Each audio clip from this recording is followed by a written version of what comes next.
الله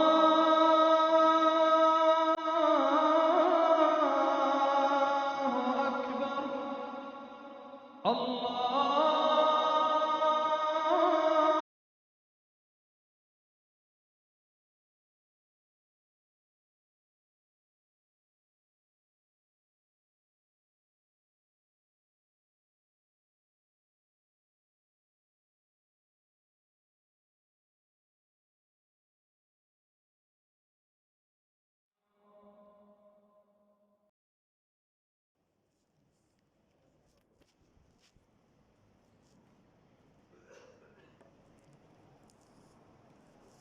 إن الحمد لله نحمده ونستعينه ونستغفره ونؤمن به ونتوكل عليه ونعوذ بالله من شرور أنفسنا ومن سيئات أعمالنا من يهده الله فلا مضل له ومن يضلله فلا هادي له وأشهد أن لا إله إلا الله وأشهد أن محمدًا عبده ورسوله الذي أرسله بالحق بشيرا ونذيرا. أما بعد فإن خير الحديث كتاب الله وخير الهدي هدي محمد صلى الله عليه وسلم وشر الأمور محدثاتها وكل محدثة بدعة وكل بدعة ضلالة وكل ضلالة في النار. وقد قال الله تبارك وتعالى في القرآن المجيد: أعوذ بالله من الشيطان الرجيم. يا أيها الذين آمنوا اتقوا الله حق تقاته ولا تموتن إلا وأنتم مسلمون. يا أيها الناس اتقوا ربكم الذي خلقكم من نفس واحدة وخلق منها زوجها وبث منهما رجالا كثيرا ونساء واتقوا الله الذي تساءلون به والأرحام إن الله كان عليكم رقيبا. يا أيها الذين آمنوا اتقوا الله وقولوا قولا سديدا يصلح لكم أعمالكم ويغفر لكم ذنوبكم ومن يطع الله ورسوله فقد فاز فوزا عظيما. وقال تعالى: بسم الله الرحمن الرحيم. قاف والقرآن المجيد بل عجبوا أن جاءهم منذر منهم فقال الكافرون هذا شيء عجيب. وقال تعالى: لقد رضي الله عن المؤمنين إذ يبايعونك تحت الشجرة. وقال تعالى: السابقون الأولون من المهاجرين والأنصار والذين اتبعوهم بإحسان رضي الله عنهم ورضوا عنه. رب اشرح لي صدري ويسر لي أمري واحلل عقدة من لساني يفقه قولي. رب زدني علما اللهم رب زدني علما اللهم ألهمني رشدي وأعذني من شر نفسي. آمين. اللهم لا علم لنا إلا ما علمتنا إنك أنت العليم الحكيم. محترم حاضرین، ہر قسم کی حمد و ثنا، بڑائی و کبریائی، تعریف و تسبیح اللہ وحدہ لا شریک، خالق کائنات، مالک ارض و سما کے لیے لائق و زیبا ہے۔ بے بہا درود و سلام ہو پیارے نبی جناب محمد رسول اللہ صلی اللہ علیہ وسلم پر، جو اس کائنات کے لیے رشد و ہدایت بن کر تشریف لائے۔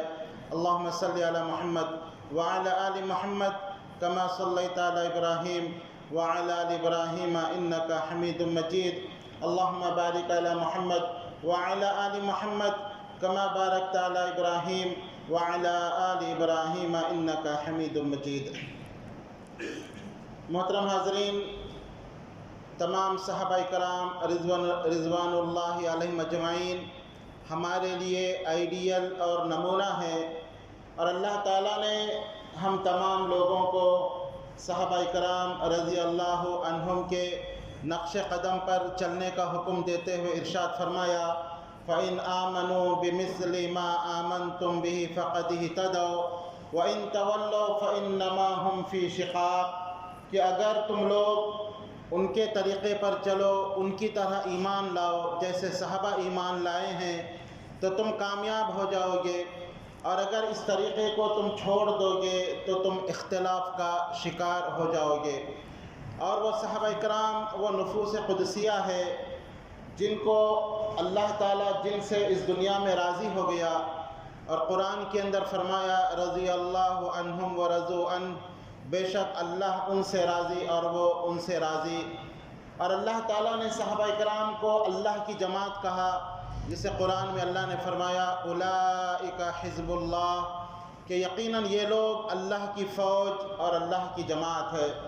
اور صحابہ کرام کے بارے میں کہا کہ کامیاب ہونے والے ہیں، جیسے اللہ نے فرمایا الا ان حزب اللہ هم المفلحون، کہ تم اچھی طرح جان لو کہ یقیناً یہی اللہ کی جماعت، یہی صحابہ کرام کامیاب ہونے والے ہیں۔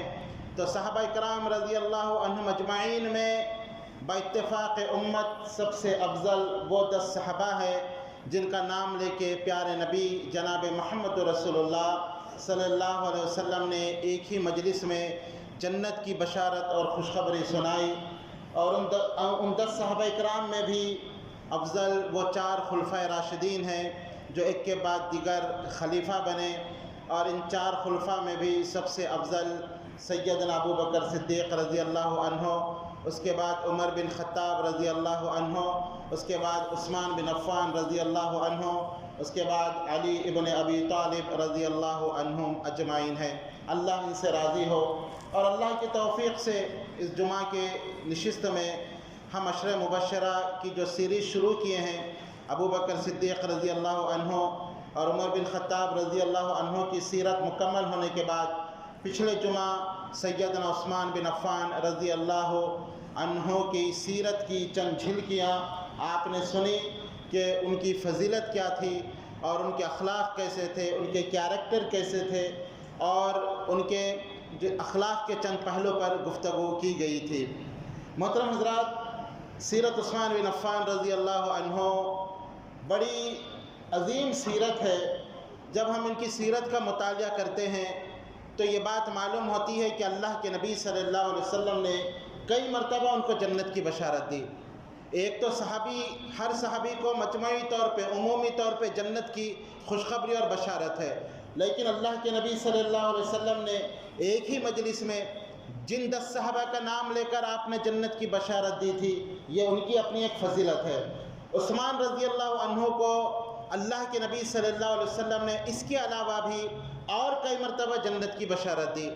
میرے ناقص مطالعے کے مطابق تقریباً 5 یا 6 مرتبہ آپ صلی اللہ علیہ وسلم نے انہیں جنت کی بشارت دی، ہو سکتا اور بھی زیادہ ہو، لیکن جہاں تک میں نے مطالعہ کیا کہ اللہ کے نبی صلی اللہ علیہ وسلم نے جہاں 10 صحابہ کا نام لے کر آپ نے جنت کی بشارت دی تھی، اس کے علاوہ بھی عثمان رضی اللہ عنہ کو اور کئی مرتبہ جنت کی بشارت دی۔ جیسے وہ حدیث میں آپ نے کہا تھا ابو بکر فی الجنہ، عمر فی الجنہ، عثمان فی الجنہ، علی فی الجنہ، 10 صحابہ کا آپ صلی اللہ علیہ وسلم نے نام لے کر جنت کی بشارت دی۔ اس کے علاوہ بھی جب ہجرت کے موقع پر مسلمانوں نے مدینہ منورہ ہجرت کیا، اور مدینہ میں صرف ایک ہی کنواں تھا، بیر روما، اور اس پر ایک یہودی کا قبضہ تھا، عثمان رضی اللہ عنہ نے اس کو خرید کر اپنے پیسوں سے مسلمانوں کے لیے وقف کیا، تو آپ صلی اللہ علیہ وسلم نے اس موقع پر بھی عثمان رضی اللہ عنہ کو جنت کی خوشخبری اور بشارت دی، اور کہا کہ اے عثمان، آب کوثر پہ میں تمہیں سیراب کروں گا اس پانی سے جو تم نے مسلمانوں کی تکلیف کو دور کی۔ اور دوسرا، جنگ تبوک کے موقع پر جب مسلمان قسم پرسی کے عالم میں تھے اور مسلمان معاشی طور پر بہت کمزور تھے، اس وقت عثمان رضی اللہ عنہ نے جس طرح دل کھول کر اپنے مال کو اللہ کے راستے میں خرچ کیا، تاریخ میں ایسی مثال نہیں مل سکتی کہ 1000 دینار عثمان رضی اللہ عنہ اللہ کے نبی صلی اللہ علیہ وسلم کی خدمت میں پیش کیے۔ 1000 دینار بہت بڑی رقم تھی۔ یوں سمجھیے کہ اس زمانے میں 1 دینار میں ایک بکری آتی تھی، تو آپ حساب لگا لیجئے 1000 دینار انہوں نے اللہ کے نبی صلی اللہ علیہ وسلم کی خدمت میں پیش کی۔ آپ صلی اللہ علیہ وسلم اپنے دست مبارک میں ان دینار کو رکھ کر آپ منبر پر چڑھے، اور ایک ہاتھ سے دوسرے ہاتھ پر ان دینار کو ڈالتے اور کہتے کہ اے عثمان، آج کے بعد کوئی چیز تمہیں نقصان نہیں پہنچا سکتی۔ اے عثمان، اگر اس کے بعد تم کچھ نیک عمل نہ بھی کرو، اللہ تم سے کوئی سوال نہیں کرے گا اور اللہ تعالیٰ کچھ تم سے نہیں پوچھے گا۔ اس طرح میرے دوستو، عثمان رضی اللہ عنہ کو بیعت رضوان کے موقع پر بھی آپ صلی اللہ علیہ وسلم نے جنت کی بشارت دی کہ جب نبی اکرم صلی اللہ علیہ وسلم تقریباً 6 ہجری میں عمرہ کرنے کے ارادے سے آپ نکلے تو مکے والوں نے حدیبیہ کے مقام پر آپ صلی اللہ علیہ وسلم کو روک دیا کہ آپ عمرہ نہیں کر سکتے۔ تو آپ صلی اللہ علیہ وسلم نے ایلچی بنا کر، سفیر بنا کر عثمان رضی اللہ عنہ کو مکہ بھیجا تاکہ مکے کے سرداروں سے آپ بات کریں کہ ہمارا ارادہ لڑائی جھگڑے کا نہیں، بلکہ ہم تو صرف عمرہ کرنا چاہتے ہیں۔ تو جیسے عثمان رضی اللہ عنہ مکہ پہنچے تو ان لوگوں نے عثمان رضی اللہ عنہ کو روک لیا، کیونکہ ایک عزت دار تھے، بڑے پیسے والے تھے، بزنس مین تھے، اونچے گھرانے کے تھے۔ تو لوگوں نے، کفار مکہ نے کہا کہ عثمان آپ چاہو تو عمرہ کر لو، ہم آپ کو اجازت دیتے ہیں، لیکن اس سال اللہ کے نبی کو، محمد صلی اللہ علیہ وسلم کو ہم اجازت نہیں دیں گے۔ عثمان رضی اللہ عنہ نے کہا کہ نہیں، اگر اللہ کے نبی نے عمرہ نہیں کیا تو میں بھی عمرہ نہیں کروں گا۔ نبی سے محبت کا علم، حالانکہ 6-7 سال کے بعد مکہ آئے تھے اور احرام کی حالت میں تھے اور ہر ایک کی خواہش ہے کہ عمرہ ہو جائے، لیکن انہوں نے عمرہ نہیں کیا۔ کفار مکہ نے ان کو روک لیا۔ یہاں یہ بات مشہور ہو گئی کہ عثمان رضی اللہ عنہ شہید کر دیے گئے۔ حدیبیہ میں اللہ کے نبی صلی اللہ علیہ وسلم غصے میں آ گئے، ایک سفیر کو شہید کرنا، وہ بھی عثمان رضی اللہ عنہ کو۔ آپ نے درخت کے نیچے 1500 صحابہ کے ہاتھ پر بیعت لی کہ جب تک عثمان رضی اللہ عنہ کی شہادت کا بدلہ ہم نہیں لیں گے، ہم یہاں سے واپس نہیں جائیں گے۔ اسی کو بیعت رضوان کہا جاتا ہے، اور اللہ تعالیٰ نے اس بیعت کرنے والوں کی تعریف میں قرآن میں آیتیں نازل کی، اور آپ صلی اللہ علیہ وسلم نے اپنا ہاتھ لے کر ایک ہاتھ کو دوسرے ہاتھ پر رکھ کر کہا یہ عثمان کا ہاتھ ہے۔ اللہ اکبر، یہ اعزاز ان کو حاصل ہے۔ وہاں عثمان رضی اللہ عنہ موجود نہیں تھے، لیکن آپ صلی اللہ علیہ وسلم نے اس بیعت میں عثمان رضی اللہ عنہ کو شریک کیا اور کہا کہ یہ عثمان کا ہاتھ ہے۔ آپ نے اپنے ایک ہاتھ سے دوسرے ہاتھ پر بیعت کی۔ اللہ تعالیٰ نے ان لوگوں کے تائید میں قرآن میں آیتیں نازل کر دی، لقد رضی اللہ عن المؤمنین اذ یبایعونک تحت الشجرہ۔ اللہ تعالیٰ ان مومنوں سے راضی اور خوش ہو گیا جو درخت کے نیچے اے نبی آپ کے ہاتھ پر بیعت کر رہے تھے۔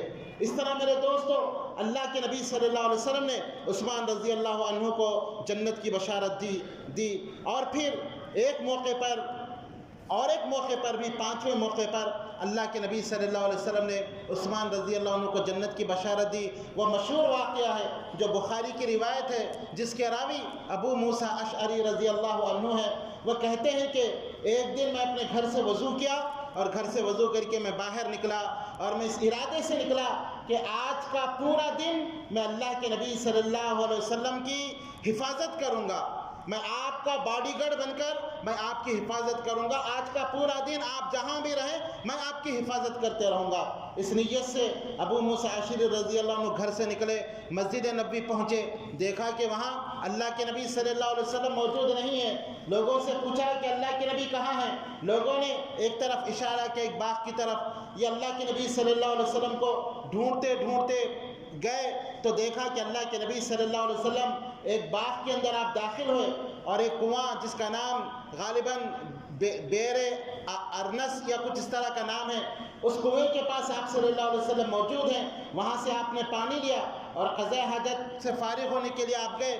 جب واپس آئے ابو موسیٰ اشعری رضی اللہ عنہ نے آپ صلی اللہ علیہ وسلم کو وضو کرایا اور آپ صلی اللہ علیہ وسلم وضو کرنے کے بعد اسی کنویں کے پاس بیٹھ گئے، اس کی منڈیر پر، اس انداز سے کہ آپ صلی اللہ علیہ وسلم کے دونوں پیر کنویں کے اندر لٹک رہے تھے اور آپ صلی اللہ علیہ وسلم وہاں بیٹھ گئے۔ ابو موسیٰ اشعری رضی اللہ عنہ کہتے ہیں میں نے باغ کا دروازہ لگایا اور میں بھی کچھ دور کے فاصلے پر میں بیٹھ گیا۔ اتنے میں دروازے پر دستک ہوئی۔ میں نے اللہ کے نبی صلی اللہ علیہ وسلم سے پوچھا، اے اللہ کے نبی صلی اللہ علیہ وسلم، دروازے پہ دستک ہو رہی ہے، کوئی آپ سے شاید ملنا چاہتا ہے۔ تو آپ صلی اللہ علیہ وسلم نے کہا کہ جو بھی آیا ہے اس کو داخل ہونے کی اجازت دو اور اس کو جنت کی خوشخبری بھی سناؤ۔ میں دروازہ کھولا تو دیکھا ابو بکر صدیق رضی اللہ عنہ موجود ہے۔ میں نے کہا کہ جنت کی خوشخبری اور بشارت سن لو، اور اللہ کے نبی آپ کو اجازت دیتے ہیں، آپ تشریف لائیے۔ ابو بکر صدیق رضی اللہ عنہ آئے اور اللہ کے نبی صلی اللہ علیہ وسلم کے بازو اسی انداز سے بیٹھے کہ انہوں نے بھی اپنے 2 پیروں کو کنویں میں لٹکا دیا اور اللہ کے نبی صلی اللہ علیہ وسلم کے بازو بیٹھ گئے۔ پھر کہتے ہیں ابو موسیٰ اشعری رضی اللہ عنہ، اور کچھ دیر کے بعد پھر دستک ہوئی، میں نے اللہ کے نبی صلی اللہ علیہ وسلم سے اجازت لی کہ اور اے اللہ کے نبی کوئی دروازے پہ دستک دے رہا ہے۔ آپ صلی اللہ علیہ وسلم نے کہا بشرہ بالجنہ، کہ تم اس کو جنت کی خوشخبری سناؤ اور اندر آنے کی اجازت دو۔ میں دروازہ کھولا تو دیکھا عمر بن خطاب رضی اللہ عنہ دروازے پر موجود ہیں۔ میں نے ان کو جنت کی خوشخبری سنائی اور اندر آنے کی اجازت میں نے دی۔ وہ آئے اور اللہ کے نبی صلی اللہ علیہ وسلم کے اس طرف بازو اسی انداز سے بیٹھ گئے، اپنے 2 پیروں کو کنویں میں لٹکا کر وہ بیٹھ گئے۔ پھر کہتے ہیں کہ کچھ دیر کے بعد پھر دروازے پر دستک ہوئی۔ میں نے اللہ کے نبی صلی اللہ علیہ وسلم سے پوچھا کہ کوئی دستک دے رہا ہے؟ آپ صلی اللہ علیہ وسلم نے کہا کہ اس کو اندر آنے کی اجازت دو اور اس کو جنت کی خوشخبری سناؤ، لیکن ایک آزمائش کے بعد اس کو جنت میں داخلہ ملے گا۔ ایک بہت بڑی آزمائش کے بعد اس کو جنت کی خوشخبری کی، جنت کی بشارت اور خوشخبری سناؤ۔ میں دروازہ کھولا تو دیکھا کہ عثمان بن عفان رضی اللہ عنہ موجود تھے۔ میں نے ان کو سلام کیا اور میں نے ان کو جنت کی بشارت سنائی کہ ایک آزمائش اور مصیبت اور ابتلا کے بعد آپ کو جنت کی خوشخبری اور ملے گی۔ تو انہوں نے کہا کہ تمام تعریفیں اللہ کے لیے ہے اور یقیناً عبادت کے وہی لائق ہے۔ وہ اندر آئے، لیکن وہ دیکھے کہ وہاں اس منڈیر پر اب جگہ موجود نہیں ہے، تینوں بیٹھ گئے ہیں، اب جگہ نہیں ہے۔ تو وہ کچھ دور پر ان کے سامنے اللہ کے نبی صلی اللہ علیہ وسلم کے سامنے بیٹھ گئے۔ حضرت سعید بن مسیب جو بہت بڑے تابعی ہیں، وہ اس حدیث سے قیاس کرتے ہوئے کہتے ہیں کہ ان تینوں کے ایک جگہ بیٹھنے سے مراد یہ تینوں کی قبریں ایک کے پاس ایک ہے۔ اور اس کے بعد عثمان رضی اللہ عنہ کا دور بیٹھنا اس بات کی علامت ہے کہ عثمان رضی اللہ عنہ کو نبی اور عائشہ رضی اللہ عنہ کے حجرے میں جگہ نہیں ملی، اور کچھ دور یعنی بقیع قبرستان میں عثمان رضی اللہ عنہ جو ہے دفن کیے گئے۔ تو میرے دوستو، کہنے کا مطلب یہ ہے کہ یہ وہ بھی موقع تھا جب اللہ کے نبی صلی اللہ علیہ وسلم نے عثمان رضی اللہ عنہ کو جنت کی خوشخبری اور بشارت سنائی۔ اور بھی بہت سارے موقع احادیث کے اندر ہو سکتا ہو کہ اللہ کے نبی صلی اللہ علیہ وسلم نے عثمان رضی اللہ عنہ کو جنت کی خوشخبری سنائی ہو، لیکن عثمان رضی اللہ عنہ طبیعتاً بہت نرم دل تھے، مالدار ہونے کے حساب سے بہت زیادہ خرچ کرتے، اللہ کے راستے میں بے دریغ اپنے مال کو لٹایا کرتے تھے۔ ایک مرتبہ ابو بکر صدیق رضی اللہ عنہ کے دور میں قحط پڑا اور سامان کی بہت زیادہ قلت ہو گئی۔ اس وقت عثمان رضی اللہ عنہ کا تجارتی قافلہ ملک شام سے بہت سارے اونٹوں کے ساتھ وہ مدینہ منورہ پہنچا۔ مدینہ منورہ اونٹوں سے بھر گیا اور ہر اونٹ پر بہت زیادہ غلہ تھا۔ تو بڑے بڑے بزنس مین، تاجر مال خریدنے کے لیے عثمان رضی اللہ عنہ کے پاس آئے اور کہا اے عثمان، آپ مال ہم کو دیجئے، ہم آپ کو دگنا فائدہ دیں گے۔ عثمان رضی اللہ عنہ نے کہا کہ میں اس سے بزنس کرنا چاہتا ہوں جو اس سے زیادہ مجھے فائدہ دے رہا ہے۔ تاجروں نے کہا کہ ٹھیک ہے، ہم 3 گنا آپ کو فائدہ دیتے ہیں، کیونکہ مال کی قلت ہے، آپ مال ہم سے سودا کیجئے۔ عثمان رضی اللہ عنہ نے کہا کہ نہیں، اس سے بھی زیادہ مجھے دینے والا تیار ہے، اور ایک ایسا جو ہے مجھے اس سے بھی زیادہ منافع مل رہا ہے۔ تاجروں نے کہا کہ ٹھیک ہے، 4 گنا آپ فائدہ لے لیجئے۔ انہوں نے کہا کہ اس سے زیادہ مجھے فائدہ ہو رہا ہے۔ تاجروں نے کہا کہ ٹھیک ہے، ہم 5 گنا پرافٹ آپ کو دیتے ہیں، 5 گنا فائدہ لے لیجئے اور یہ مال آپ ہم کو فروخت کر دیجئے۔ عثمان رضی اللہ عنہ نے کہا کہ نہیں، اس سے زیادہ مجھے فائدہ مل رہا ہے۔ تمام تاجر پریشان ہو گئے اور کہا کہ عثمان، آخر وہ کون سا تاجر ہے جو اس سے زیادہ آپ کو فائدہ دے رہا ہے؟ مدینے کے پورے تجار، بڑے بڑے بزنس مین سب آپ کے سامنے ہیں، آخر کون ہے جو اس سے زیادہ آپ کو فائدہ دے رہا ہے؟ عثمان رضی اللہ عنہ نے کہا وہ ذات ہے جس نے قرآن میں کہا فَلَهُ عَشْرُ أَمْثَالِهَا، جو ایک خرچ کرتا ہے میں 10 گنا زیادہ اس کو فائدہ دیتا ہوں۔ میں اللہ کی رضا کے لیے یہ پورے مال کو میں غریبوں میں تقسیم کر دینا چاہتا ہوں۔ میں مال کا کوئی فائدہ لینا نہیں چاہتا، بلکہ پورا مال اللہ کے راستے میں ہے، اور میں اسی طرح مفت میں غریبوں کا خیال کرتے ہوئے پورے مدینے میں اناج کو تقسیم کرنا چاہتا ہوں۔ اللہ اکبر۔ میرے دوستو، یہ عثمان رضی اللہ عنہ کی سیرت تھی۔ آج ہم اپنے آپ پر غور کریں، آج اللہ نے اگر مال دیا اور اس جو ہے مالدار کو مال کی ہوس ہے، چاہے کتنا بھی اللہ نے اس کو مال دیا ہو، زندگی کا پل بھر کا بھروسہ نہیں، لیکن وہ چاہتا ہے کہ مال جمع کرے۔ آج افسوس کی بات یہ ہے کہ ہم نے مال جمع کرنا سیکھا ہے، مال خرچ کرنا نہیں سیکھا۔ مال خرچ نہیں کرتے. اور اتنے بدنصیب بھی بہت سارے لوگ ہیں، بہت سارا مال ہے، نہ خود اپنے آپ پر خرچ کرتے ہیں، نہ اپنی بیوی پر خرچ کرتے ہیں، نہ بچوں پر خرچ کرتے ہیں، نہ اپنے کپڑے خریدنے کے لیے خرچ کرتے ہیں، نہ سواری پر خرچ کرتے ہیں. مالدار ہو کر بھکاری کی زندگی گزار کر اسی طرح رخصت ہو جاتے ہیں. یہ ہمارے معاشرے کا ایک المیہ ہے. سمجھیے کہ مال ہونے کے باوجود آج بہت سارے لوگ غریبی اور مفلسی کی زندگی گزارتے ہیں، کنجوسی کی زندگی. نہ بیوی بچوں پر خرچ کرتے ہیں، نہ دوست احباب پر، نہ خود اپنی ذات پہ خرچ کرتے ہیں. مال جمع کرتے کرتے کرتے اس دنیا سے اسی حالت میں رخصت ہو جاتے ہیں اور حسرت اور افسوس کے ساتھ اپنے اس جمع کیے ہوئے مال کو دیکھتے ہوئے چلے جاتے ہیں. ایک پلاٹ ہے اور ایک پلاٹ جمع کرنے کے چکر میں نہ خود صحیح کھاتا ہے، نہ بیوی بچوں کو صحیح کھلاتا ہے، نہ صحیح اچھے کپڑے پہنتا ہے، نہ اچھی کوئی گاڑی سواری بہترین کار کوئی چیز نہیں خریدتا، بلکہ اسی طرح بخالت کی حالت میں ایک پلاٹ ہے اور ایک پلاٹ، اس کے بعد خالی پراپرٹی جمع کرتے جاتا ہے اور اسی حالت میں دنیا سے چلا جاتا ہے. میرے دوستو، مال اللہ نے دیا ہے، مال خرچ کرنا بھی سیکھو. ہم نے اپنے اولاد کو مال جمع کرنا تو سکھا دیا، مال کمانا تو سکھا دیا، مال خرچ کرنے کا کوئی طریقہ ہمارے پاس نہیں، کوئی اصول نہیں ہے. غریبوں کا خیال رکھنا اور محتاجوں کی مدد کرنا، کوئی دوست قرض کے اندر مبتلا ہو اس کو قرضہ دے کر اس کے بوجھ کو ہلکا کرنا، کوئی آج یہ معاشرے کا رواج ہی ختم ہو چکا ہے. آج کسی کی مدد کرنا، لوگ ایک زمانے میں تصور تھا، لیکن یہ پلاٹنگ کا جب سے چکر آیا ہے، کوئی ایک دوسرے کو بدل دینا یا ایک دوسرے کی مالی مدد کرنا لوگ بھول گئے ہیں. اگر 1 لاکھ بھی کوئی پوچھتا ہے اس سے فائدہ پوچھتے ہیں، کتنا پروفٹ دو گے، چاہے وہ فائدہ سود کے ذریعہ ہے، چاہے وہ کسی بھی انداز سے دو. ہم 1 لاکھ دے رہے ہیں تو ہم کو کیا ملے گا؟ لوگوں کی ہیلپ کرنا، مدد کرنا، لوگوں کی خیر خواہی کرنا آج یہ مسلمان بھول چکا ہے. مال کی چکر میں حلال و حرام کی کوئی تمیز نہیں ہے، بس مال جمع کرو اور جمع ہی کرتا ہے، نہ خرچ کرنا تو جانتا ہی نہیں ہے، اور اسی طرح مفلسی کی زندگی گزار کر مال دوسروں کے حوالے کر کے چلا جاتا ہے. جبکہ اسلامی طریقہ یہ ہے، آپ کا مال وہ ہے جو آپ نے خرچ کیا ہے، آپ جو جمع کر رہے ہیں وہ آپ کا مال نہیں ہے. یہ اسلامی تصور ہے.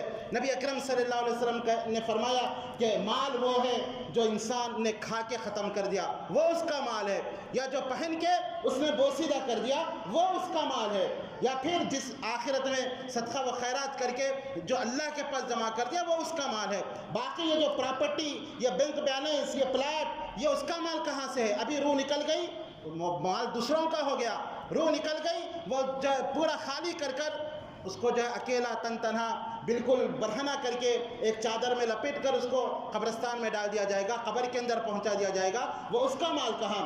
3 ہی اس کے مال ہیں، جو کھایا اور ختم کر دیا، جو پہنا اور پرانا کر دیا، یا پھر آخرت میں اپنے فائدے کے لیے صدقہ و خیرات کر کے، لوگوں کی مدد کر کے، غریبوں کا خیال کر کے جو جمع کر دیا وہ اس کا مال ہے. باقی وہ اس کا مال نہیں ہے. یہ پیارے نبی صلی اللہ علیہ وسلم کا فرمان ہے. ہم کو اپنی آنکھیں کھولنا چاہیے. جس کو ہم اپنی پراپرٹی کہہ رہے ہیں وہ اپنی پراپرٹی نہیں ہے. اچھا کھاؤ، اچھا پہنو، یہ آپ کا اپنا مال ہے. صحت کا خیال رکھو، اولاد کو اچھا کھلاؤ، اللہ نے اولاد دی ہے تو آپ کی ذمہ داری ہے، اچھے چیزیں کھلاؤ، ان کی صحت کا خیال رکھو، بیوی کو اچھا کھلاؤ، اچھا پہناؤ، یہ آپ کا مال ہے. جمع کر کے پلاٹ اور بینک بیلنس یہ آپ کا مال نہیں ہے. آنکھ بند ہوئی یہ کسی اور کا مال ہو جاتا ہے.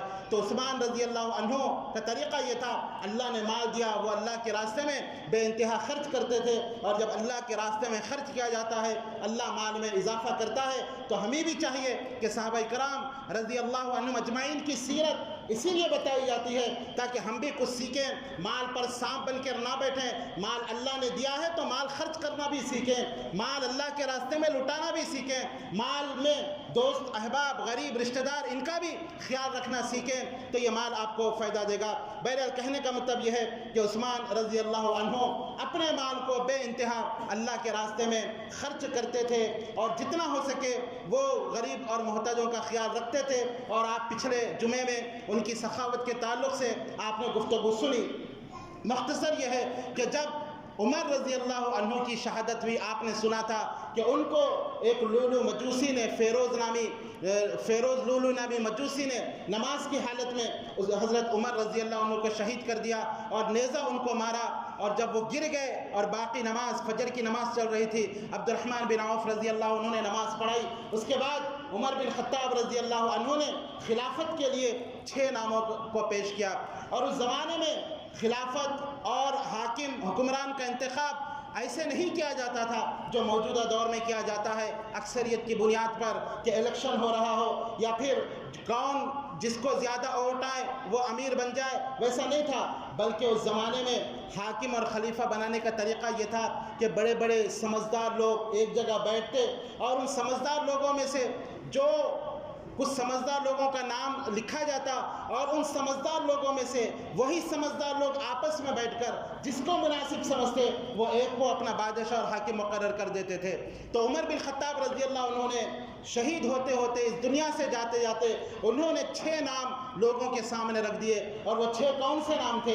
یہی عشر مبشرہ جن کو اللہ کے نبی صلی اللہ علیہ وسلم نے دنیا میں جنت کی بشارت دی تھی، 6 نام رکھے، کیونکہ 7ویں خود عمر بن خطاب رضی اللہ عنہ تھے، اور 8ویں ابو بکر صدیق رضی اللہ عنہ تھے، اور 9ویں جو تھے وہ ابو عبیدہ بن جرح رضی اللہ عنہ، جو عمر رضی اللہ عنہ کے دور میں حاکم تھے، خلیفہ تھے ایک علاقے کے، وہ عمر رضی اللہ عنہ نے ان کو گورنر بنایا تھا، لیکن وہ طاعون کی بیماری میں ان کا انتقال ہو گیا تھا۔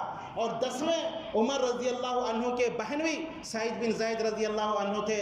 عمر رضی اللہ عنہ نے اپنے بہنوئی کا نام نہیں لکھا، حالانکہ وہ بھی عشر مبشرہ میں سے تھے، اور آپ نے سنا کہ لوگوں نے جب اعتراض کیا تو وہ کہنے لگے کہ اللہ کے پاس مجھے شرم آتی ہے کہ اگر اللہ مجھ سے یہ کہے کہ خلافت اپنے بہنوئی کے ہاتھ میں تھما کر آئے ہو، میں کیا جواب دوں؟ اپنے بہنوئی کے نام کو کاٹ دیا، جبکہ 7 عشر مبشرہ زندہ تھے، لیکن اپنے بہنوئی کے نام کو کٹ کر دیا سعید بن زید، اور 6 لوگوں کا نام انہوں نے لکھا، جس میں حضرت عثمان رضی اللہ عنہ، حضرت علی رضی اللہ عنہ، حضرت طلحہ رضی اللہ عنہ، حضرت زبیر رضی اللہ عنہ، حضرت سعد بن ابی وقاص رضی اللہ عنہ، اور حضرت عبد الرحمن بن عوف رضی اللہ عنہ۔ یہ 6 لوگوں کا نام لکھا اور کہا ان 6 لوگوں میں سے جن کو تم مناسب سمجھو میرے بعد خلیفہ بنا لینا۔ تو عمر رضی اللہ عنہ کے شہادت کے بعد جب تجہیز و تکفین ہو گئی تو صحابہ کرام ان 6 لوگوں کے نام پر غور کرنے کے لیے بیٹھے کہ ان 6 میں کس کو خلیفہ بنایا جائے۔ تو ان 6 لوگوں میں تینوں نے دستبرداری اختیار کر لی، حضرت طلحہ رضی اللہ عنہ، حضرت زبیر رضی اللہ عنہ، حضرت سعد بن ابی وقاص رضی اللہ عنہ، یہ پیچھے ہٹ گئے اور کہا کہ خلافت کی ذمہ داری اور بوجھ ہم نہیں اٹھا سکتے۔ بچ گئے 3، ایک حضرت علی بن ابی طالب رضی اللہ عنہ، ایک عثمان بن عفان رضی اللہ عنہ، اور ایک حضرت عبد الرحمن بن عوف رضی اللہ عنہ۔ یہ تینوں نے خلیفہ کس کو بننا ہے، اس میں یہ تینوں کے اندر خلافت کس کو دینا ہے، امیدوار کون بنے گا، یہ تینوں امیدوار تھے۔ عبد الرحمن بن عوف رضی اللہ عنہ نے سوچا کہ میں بھی ہٹ جاتا ہوں، دونوں کو خلیفہ بنا دینا چاہیے۔ تو پھر انہوں نے لوگوں سے رائے لی کہ خلیفہ کس کو بنانا چاہیے۔ لوگوں نے حضرت عثمان بن عفان رضی اللہ عنہ کے حق میں زیادہ فیصلہ دیا، اس لیے کہ حضرت عثمان بن عفان رضی اللہ عنہ عمر میں علی رضی اللہ عنہ سے بڑے تھے، اگرچہ کہ یہ دونوں نبی اکرم صلی اللہ علیہ وسلم کے داماد تھے، عثمان بن عفان رضی اللہ عنہ بھی، علی بن ابی طالب رضی اللہ عنہ بھی، لیکن عثمان رضی اللہ عنہ کی ایک فضیلت یہ تھی کہ عمر میں وہ علی رضی اللہ عنہ سے بہت بڑے تھے۔ اللہ کے نبی صلی اللہ علیہ وسلم سے صرف 6 سال چھوٹے تھے، جبکہ علی رضی اللہ عنہ اللہ کے نبی صلی اللہ علیہ وسلم سے 30 سال چھوٹے تھے، تقریباً 30 سال چھوٹے۔ تو گویا حضرت عثمان بن عفان اور علی بن ابی طالب رضی اللہ عنہ میں تقریباً 24 سال کا فرق تھا۔ علی رضی اللہ عنہ سے 24 سال عثمان بن عفان رضی اللہ عنہ بڑے تھے، اسی لیے اکثر لوگوں نے عثمان بن عفان رضی اللہ عنہ کے خلیفہ بننے کی تائید کی۔ عبد الرحمن بن عوف رضی اللہ عنہ دونوں کے پاس آتے ہیں، علی رضی اللہ عنہ اور عثمان بن عفان رضی اللہ عنہ کے پاس، اور دونوں سے الگ الگ بات کرتے ہیں اور کہتے ہیں کہ دیکھو، حضرت علی رضی اللہ عنہ سے پوچھتے ہیں کہ اگر میں لوگوں کے سامنے عثمان رضی اللہ عنہ کی خلافت کا اعلان کروں تو کیا آپ کو کچھ اعتراض ہے؟ علی رضی اللہ عنہ کہتے ہیں کہ مجھے کوئی اعتراض نہیں۔ اس طرح عثمان رضی اللہ عنہ سے پوچھتے ہیں کہ اگر لوگوں کے سامنے میں علی رضی اللہ عنہ کی خلافت کا اعلان کروں تو کیا آپ کو کچھ اعتراض ہے؟ عثمان رضی اللہ عنہ کہتے ہیں کہ نہیں، مجھے کوئی اعتراض نہیں۔ جب مطمئن ہو جاتے ہیں عبد الرحمن بن عوف رضی اللہ عنہ تو لوگوں کے سامنے اعلان کرتے ہیں کہ لوگوں، میں بہت زیادہ رائے اور مشورہ کرنے کے بعد، سوچ و بچار کرنے کے بعد یہ مجھے لگا کہ اس امت کا خلیفہ عثمان بن عفان رضی اللہ عنہ ہونا چاہیے، اور میں آپ کے ہاتھ پر بیعت کرتا ہوں۔ اٹھے عبد الرحمن بن عوف رضی اللہ عنہ اور حضرت عثمان بن عفان رضی اللہ عنہ کے ہاتھ پر انہوں نے بیعت کی۔ یہ بیعت کرنے کے بعد جو باقی 6 عشرے مبشرہ تھے سب نے ایک کے بعد دیگرے عثمان رضی اللہ عنہ کے ہاتھ پر خلافت کی بیعت کی، اور اس طرح باقی لوگوں نے عثمان رضی اللہ عنہ کو خلیفہ بنایا۔ اس طرح عثمان بن عفان رضی اللہ عنہ اس امت کے تیسرے خلیفہ بنے۔ ابو بکر صدیق و عمر ابن فاروق رضی اللہ عنہ کے بعد عثمان بن عفان رضی اللہ عنہ خلیفہ بنے، اور یہ تقریباً 25 ہجری کا واقعہ ہے۔ 25 ہجری سے لے کر 35 ہجری تک، یا 23 ہجری سے 35 ہجری تک 12 سال تک عثمان رضی اللہ عنہ نے خلافت کی۔ عثمان رضی اللہ عنہ نے ایسی خلافت کی جتنا عمر رضی اللہ عنہ کے دور میں اسلامی فتوحات ہوئے، اس کے بعد عثمان رضی اللہ عنہ نے اس میں کمی نہیں کی۔ حالانکہ عمر رضی اللہ عنہ کی شہادت کے بعد لوگ یہ سمجھے تھے کہ اب اسلام کمزور ہو گیا۔ آپ اچھی طرح جانتے ہیں کہ جب یہ مسلمان ہوئے، عبداللہ بن مسعود رضی اللہ عنہ کہتے ہیں کہ جب اس عمر رضی اللہ عنہ نے اسلام قبول کیا، ہم نے اسلام کو مضبوط اور طاقتور پایا، اور جس دن حضرت عمر رضی اللہ عنہ کو شہید کیا گیا، ایمن رضی اللہ عنہ نے پکار اٹھا کہ اللہ کی قسم آج اسلام کمزور پڑ گیا ہے، لیکن عثمان رضی اللہ عنہ نے اس کمزوری کو بڑی آسانی کے ساتھ دور کیا۔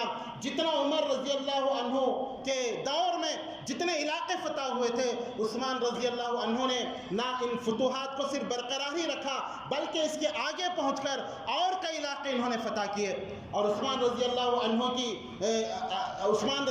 عنہ نے اپنے دور خلافت میں جو تاریخی کارنامہ کیا وہ بحری بیڑے کا انتخاب تھا، وہ سمندری لشکر کا انتخاب۔ یہ اسلامی تاریخ میں پہلا لشکر تھا جو عثمان بن عفان رضی اللہ عنہ نے اپنے دور خلافت میں اس کو تیار کیا۔ حضرت امیر معاویہ رضی اللہ عنہ ملک شام کے گورنر تھے عمر رضی اللہ عنہ کے زمانے سے ہی، اور وہ بار بار عمر رضی اللہ عنہ کو ترغیب دلاتے کہ ایک بحری بیڑا ہونا چاہیے، مسلمانوں کی ایک بحری فوج ہو تاکہ سمندر کے پار یورپ کے جو علاقے ہیں وہاں ہم اسلامی جھنڈے کو لہرائیں، وہاں جا کر ہم فتوحات شروع کریں اور اسلام کو وہاں نافذ کریں۔ لیکن عمر رضی اللہ عنہ ڈرتے تھے کہ کہیں ایسا نہ ہو کہ مسلمانوں کی جان پانی میں بہہ نہ جائے، بحری بیڑا ہو، کہیں کشتی ڈوب جائے تو مسلمانوں کا نقصان ہوگا، انہوں نے بحری بیڑے کی اجازت نہیں دی تھی۔ لیکن جیسے ہی عثمان رضی اللہ عنہ خلیفہ بنے اور امیر معاویہ ان کی خدمت میں آ کر انہوں نے کہا کہ آپ اجازت دیں، ہم یورپ کے علاقوں کو فتح کرنا چاہتے ہیں، تو عثمان رضی اللہ عنہ نے اس کی اجازت دی، اور عثمان رضی اللہ عنہ کی حکمرانی میں آپ کے دور خلافت میں مسلمانوں نے بحری بیڑا بنایا، اور پھر سمندر کے علاقے سے یورپ، طبرس اس کا علاقہ ہے، وہاں پر پہنچ کر انہوں نے اس علاقے کو فتح کیا اور وہاں اسلامی جھنڈے کو لہرایا گیا۔ اور اس طرح پیارے نبی جناب محمد رسول اللہ صلی اللہ علیہ وسلم کی پیشن گوئی پوری ہوئی۔ ایک مرتبہ آپ صلی اللہ علیہ وسلم آرام کر رہے تھے اور آپ کے بازو ام سلیم رضی اللہ عنہا کی بہن وہ بیٹھی ہوئی تھی۔ اللہ کے نبی صلی اللہ علیہ وسلم مسکراتے ہوئے اٹھے تو انہوں نے پوچھا، اللہ کے نبی صلی اللہ علیہ وسلم آپ کیوں مسکرا رہے ہیں؟ آپ صلی اللہ علیہ وسلم نے کہا کہ مجھے میری امت کے کچھ ایسے لوگ دکھائے گئے جو سمندری جہاز سے، سمندری راستے سے، سمندری کشتیوں میں بیٹھ کر وہ راستے عبور کر رہے ہیں، اور ایسا لگ رہا ہے گویا وہ کسی تخت پر بیٹھے ہوں، بادشاہوں کی طرح وہ سمندر کے راستے کو عبور کر کر سمندر کے پار بھی انہوں نے اسلامی فتوحات اور اسلامی لشکر کو، اسلامی جھنڈے کو لہرایا۔ مجھے خواب میں دکھا گیا، اس لیے میں مسکرا رہا ہوں۔ تو انہوں نے کہا، اے اللہ کے نبی صلی اللہ علیہ وسلم آپ اللہ سے دعا کیجئے کہ اللہ تعالیٰ میرا شمار بھی ان میں سے کر دے۔ تو اللہ کے نبی صلی اللہ علیہ وسلم نے دعا کی کہ اے اللہ کہ تمہارا بھی شمار ان میں سے ہوگا۔ ان کا نام ہے ام حرام بنت ملحان۔ تو یہی ہوا، عثمان رضی اللہ عنہ نے جب سمندری جہاز کو اور سمندری فوج کو تشکیل دی تو ام حرام بنت ملحان اپنے شوہر عبادہ بن صامت رضی اللہ عنہ کے ساتھ وہ اس فوج کے اندر، اس لشکر کے اندر شریک تھی، اور یہ لشکر جب یورپ پہنچا اور وہاں اسلامی جھنڈے کو لہرایا گیا اور پھر وہ اپنی سواری پر چڑھنا چاہ رہی تھی، ام حرام بنت ملحان وہ سواری سے گری اور وہ شہید ہو گئی۔ اس طرح نبی اکرم صلی اللہ علیہ وسلم کے پیشن گوئی عثمان رضی اللہ عنہ کے دور کے اندر پوری ہوئی۔ اللہ تعالیٰ ان سے راضی اور خوش ہو۔ محترم حضرات، عثمان رضی اللہ عنہ کی سیرت میں اور بہت سے ایسے کارنامے ہیں جن کو انہوں نے انجام دیا ہے۔ ایک قرآن کی ترتیب کا بھی کارنامہ ہے۔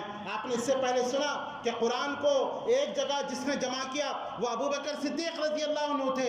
قرآن مختلف چھالوں میں اور مختلف چمڑوں کے اوپر لکھا ہوا جو ہے بکھرا ہوا تھا، تو عمر رضی اللہ عنہ کے مشورے سے ابو بکر صدیق رضی اللہ عنہ نے اس کو ایک جگہ جمع کیا تھا۔